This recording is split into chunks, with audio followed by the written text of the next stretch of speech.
ओम शांति। आज 3 फरवरी 2023। आज की ईश्वरीय वाणी की मुख्य पंक्तियाँ हैं। मीठे बच्चे, नर से नारायण बनने के लिए परफेक्ट ब्राह्मण बनो। नर से नारायण बनने के लिए परफेक्ट ब्राह्मण बनो। सच्चा ब्राह्मण वह है जिसमें कोई भी विकार रूपी दुश्मन न हो। प्रश्न है, बाप का रिगार्ड किन बच्चों को प्राप्त होता है?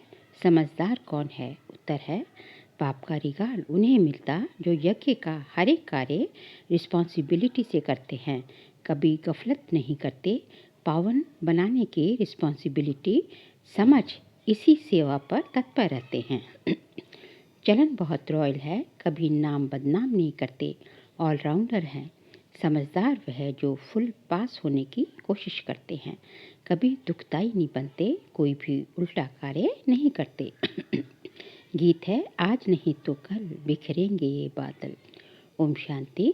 ये बच्चों को कौन डायरेक्शन देते हैं? बेहद का बाप, जिसको बच्चे इतना पितावृता होकर याद नहीं करते। बाबा कहते हैं, बच्चे अब वापस घर चलना है। बच्चे किसको कहते हैं? जो ब्रह्मा मुख वंशावली ब्राह्मण हैं, उनको बाप बच्चे कहेंगे क्योंकि उनकी संतान बने हैं। बाप बैठ समझाते हैं, जब नई सृष्टि रचनी है तो पुरानी सृष्टि की आत्माओं को घर चलना है। अब तुम बच्चे बाप और बाप के घर को जानते हो, इतना जरूर है। कोई तो बाप को अच्छी रीति याद करते हैं, श्रीमत पर चलते हैं, कोई देह अभिमान के कारण याद नहीं करते। पावन नहीं रहते। ब्राह्मण है ही ईश्वरीय संतान, ब्रह्मा मुख वंशावली रचिता बाप गाया जाता है ना। ब्रह्मा मुख कमल से संतान रचते हैं। तुम बच्चे जानते हो बरोबर हम ईश्वर की संतान ब्रह्मा के मुख वंशावली ब्राह्मण बने हैं। ब्राह्मण उनको कहा जाता जो पावन रहते हैं। सारा मदार है ही पवित्रता पर। इसको कहा जाता है अपवित्र पतित दुनिया। मनुष्य मात्र जो पतित हैं वह पावन का अर्थ नहीं समझते। कलयुग पतित दुनिया, सतयुग पावन दुनिया है, ये कोई भी नहीं जानते। कई तो कह देते हैं सतयुग त्रेता में भी पतित लोग हैं, सीता चुराई गई। ये हुआ पावन दुनिया की ग्लानि करना। जैसी दृष्टि वैसी सृष्टि देखने में आती है। पावन दुनिया में भी पतित है, तो क्या बाप ने पतित दुनिया रची? बाप तो पावन दुनिया ही स्थापन करते हैं। गाया भी है, पतित पावन आओ, आकर इस सृष्टि को, उसमें भी खास भारत को पावन बनाओ। अब ये ब्रह्मा कुमार कुमारी नाम पड़ता ही उन पर है जो पावन होकर रहते हैं। पतित को ब्राह्मण ब्राह्मणी व बीके कह नहीं सकते, वह है ही कुख वंशावली। तुम ब्राह्मण हो, ब्रह्मा मुख वंशावली। ब्रह्मा कुख वंशावली तो नहीं कहा जाता, वह है ही पतित। अब तुम ईश्वरीय संतान बने हो, इसलिए हो कि अब तुम ईश्वरीय संतान बने ही इसलिए हो कि पावन दुनिया के मालिक बने। ब्राह्मण ब्राह्मणी या ब्रह्मा कुमार कुमारी कहलाकर यदि पतित होते हैं या विकार में जाते हैं तो वे बीके नहीं हुए। ब्राह्मण कभी विकार में नहीं जाते। विकार में जाने वालों को शूद्र कहा जाता है। ईश्वर की औलाद बनते ही इसलिए हैं कि ईश्वर से हम राज्य भाग्य लें। राजाई का वर्षा लेने के लिए पुरुषार्थ करना चाहिए। लक्ष्य रखना है कि हम नर से नारायण बने।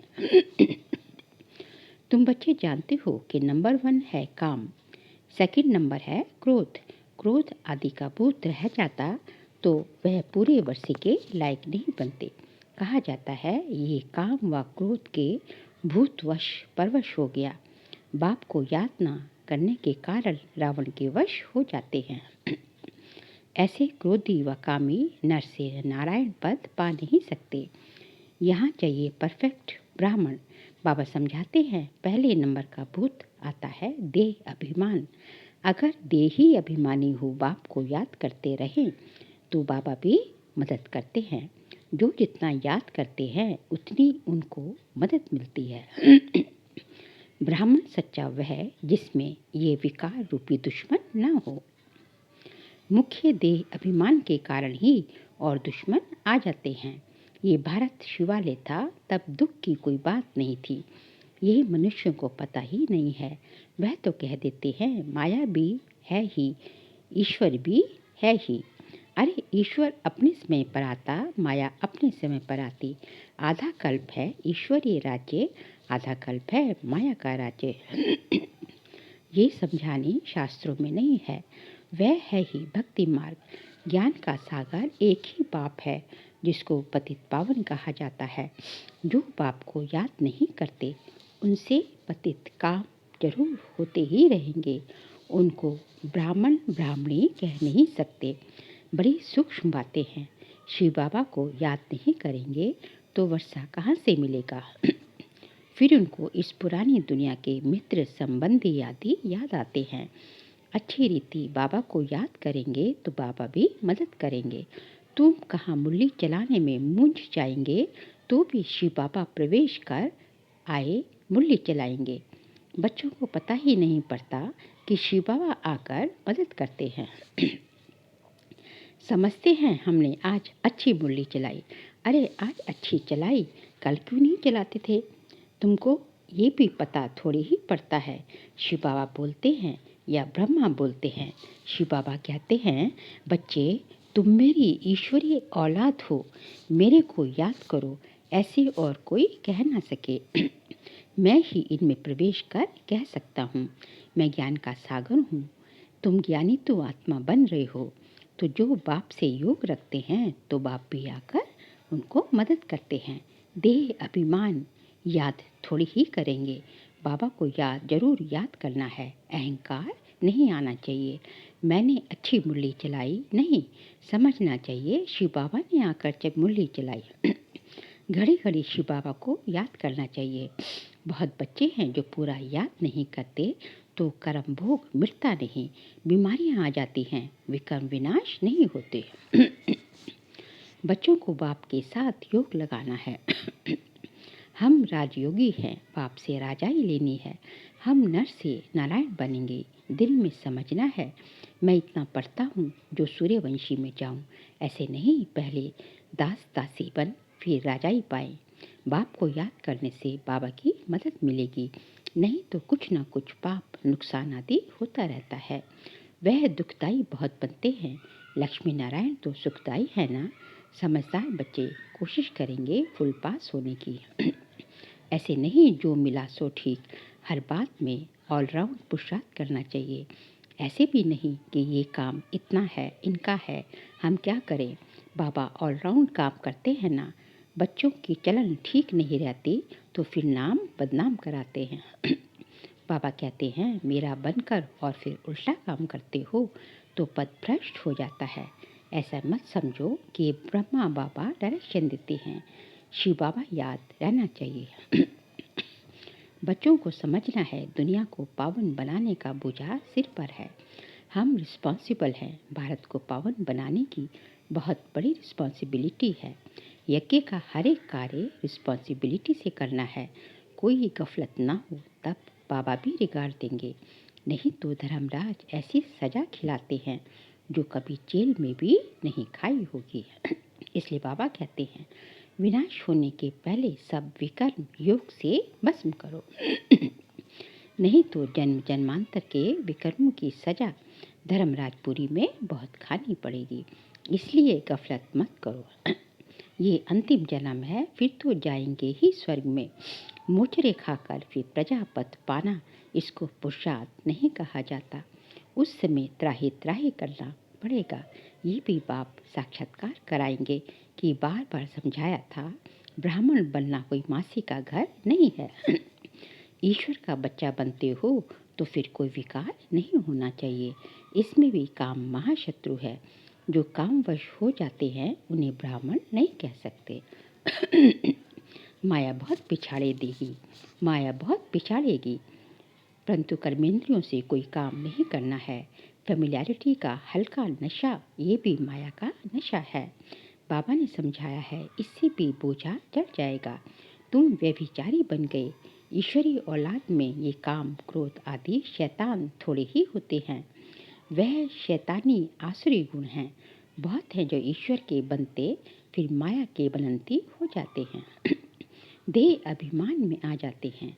बाबा की श्रीमत पर चलना है, तब रिस्पॉन्सिबल कह सकेंगे। ब्रह्मा की मत भी गाई हुई है, इनकी मत पर चलने से भी रिस्पॉन्सिबल बाप हो जाता है, तो क्यों ना अपने से रिस्पॉन्सिबिलिटी उतार देनी चाहिए। बाप दादा दोनों की मत मशहूर है। माता की मत पर भी चलना चाहिए, क्योंकि माता गुरु बनती है। कौन है माता? ब्रह्मा माता। वह माता पिता अलग है। इस समय माता को गुरु बनाने का सिलसिला चलता है। तुम पुरुषार्थ कर रहे हो शिवालय के लिए। सतयुग को शिवालय कहा जाता है। परमात्मा का एक्यूरेट नाम शिव है। शिव जयंती ही गाई जाती है। शिव को कल्याणकारी कहा जाता है। वह है बिंदी। परमपिता परमात्मा का रूप है ही स्टार। सोने या चांदी का छोटा स्टार बनाकर टीका भी लगाते हैं। वास्तव में वह एक्यूरेट ठीक है और स्टार रहता भी ब्रिकेटी में है, परंतु मनुष्यों को ज्ञान नहीं है। कोई त्रिशूल देते हैं। त्रिनेत्री त्रिकालदर्शी की निशानी यानी दिव्य दृष्टि, दिव्य बुद्धि की निशानी देते हैं। अभी तुम बच्चों को इन बातों का ज्ञान है। तुम चाहो तो स्टार लगा सकते हो। अपनी निशानी सफेद स्टार है। आत्मा का रूप भी ऐसे स्टार मिसल है। बाबा सभी राज समझाते हैं, सावधानी भी देते हैं। बीके वह जिनकी प्रतिज्ञा की हुई है कि पाप का काम कभी नहीं करेंगे। यह याद रखना है, किसी की दिल को दुखाना नहीं है। अगर दुखाते हैं तो शिव बाबा का बच्चा नहीं ठहरा। शिव बाबा आते ही है सुख देने। वहाँ यथा राजा रानी तथा प्रजा सभी एक दो को सुख देते हैं। यहाँ सब सांवरे बने हैं, काम कटारी चलाते रहते हैं। ये है ही एक दो को दुख देने की दुनिया। सतयुग है एक दो को सुख देने की दुनिया। समझाना चाहिए कि हम ईश्वरीय संतान बने हैं। हम कोई पाप नहीं करते, नहीं तो पुण्य आत्माओं की दुनिया में इतना पद पा नहीं सके। हर एक के नफ से पता पड़ सकता है कि ये हमारे कुल का है व नहीं। हम कहते हैं भगवान वाच तो गाया हुआ है कि हम तुमको राजयोग सिखलाते हैं। भगवान तो एक निराकार को कहा जाता है। तो कब आकर राजयोग सिखलाएंगे? जरूर जब नई दुनिया स्थापन होगी। नई दुनिया के लिए जरूर पुरानी में आना पड़े। भगवान वाच हम तुमको राजयोग सिखाते हैं। कहाँ के लिए? क्या नर्क के लिए? पावन दुनिया के लिए। भगवान वाच मैं तुमको राजाओं का राजा बनाता हूँ। बताओ कब आया था? वह कौन था? फिर कब आएगा? जरूर सतयुग के लिए ही सिखलाएगा। बहुत सहज है, परंतु किसकी तकदीर में नहीं तो बुद्धि में बैठ नहीं सकता। जैसे तत्ते तवे गरम तवे में कोई पानी की बूंद ठहर नहीं सकती। इसका मतलब ये है। फिर समझना चाहिए ये हमारे सूर्यवंशी चंद्रवंशी राजाई का ही नहीं है, बाकी प्रजा तो बहुत ही बनी है। अच्छा मीठे मीठे सीख लेते, 5000 वर्ष बाद आकर मिले हो बाप से वर्षा लेने। ऐसे बच्चों को माता पिता बाप दादा का याद प्यार और गुड मॉर्निंग। रूहानी बाप की रूहानी बच्चों को नमस्ते। हम रूहानी बच्चों की रूहानी बाप दादा को नमस्ते नमस्ते नमस्ते। सार के लिए पॉइंट्स है। किसी के दिल को कभी भी दुखाना नहीं है। प्रतिज्ञा करनी है, कभी कोई पाप का काम नहीं करेंगे, सदा सुखदायी बनेंगे। कर्मेंद्रियों से कोई भी उल्टा कर्म नहीं करना है। बाबा बाप और दादा की मत पर चल अपना बोझ उतार देना है। आज का बाबा का वरदान है, अमृत वेले से लेकर रात तक मर्यादा पूर्वक चलने वाले मर्यादा पुरुषोत्तम भव। अमृत वेले से लेकर रात तक मर्यादा पूर्वक चलने वाले मर्यादा पुरुषोत्तम भव।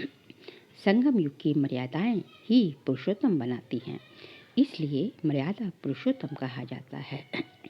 तमोगुणी वायुमंडल वाइब्रेशन से बचने का सहज साधन ये मर्यादाएं हैं। मर्यादाओं के अंदर रहने वाले मेहनत से बच जाते हैं। हर कदम के लिए बाप दादा द्वारा मर्यादाएं मिली हुई है। उसी प्रमाण कदम उठाने से स्वतः ही मर्यादा पुरुषोत्तम बन जाते हैं। तो अमृत वेले से रात तक मर्यादा पूर्वक जीवन हो, तब कहेंगे पुरुषोत्तम, अर्थात साधारण पुरुषों से उत्तम आत्माएं। स्लोगन है, जो किसी भी बात में स्वयं को मोल्ड कर लेते हैं वही सर्व की दुआओं के पात्र बनते हैं। जो किसी भी बात में स्वयं को मोल्ड कर लेते हैं वही सर्व की दुआओं के पात्र बनते हैं। बाबा कहते हैं कि जो है किसी भी बात में, कोई भी कैसी भी बात हो, उसमें है अपने आप को मोल्ड कर सकते हैं। उनके अंदर अपने आप को मोल्ड करने की शक्ति है, परिवर्तन शक्ति काफ़ी है, फ्लेक्सिबिलिटी उनके अंदर काफ़ी है। तो वही बाबा तो कहते हैं कि जो स्वयं को हर परिस्थिति में मोल्ड कर सकते हैं वही रियल गोल्ड है। और आज बाबा ने कहा है कि वही सर्व की दुआओं के पात्र, क्योंकि सबके साथ हर परिस्थिति में अपने को मोल्ड कर लेंगे, एडजस्टमेंट की पावर है, तो सबके साथ संस्कार मिलन की रास करते चलेंगे। और जब संस्कार मिलन की रास होगी तो स्वतः ही वो किसी को दुख दे नहीं सकते। इसलिए जब किसी को दुख नहीं देंगे तो नेचुरली स्वतः ही उनको भी सुख ही मिलेगा और सबकी दुआओं के पात्र बनते जाएंगे। अच्छा, ओम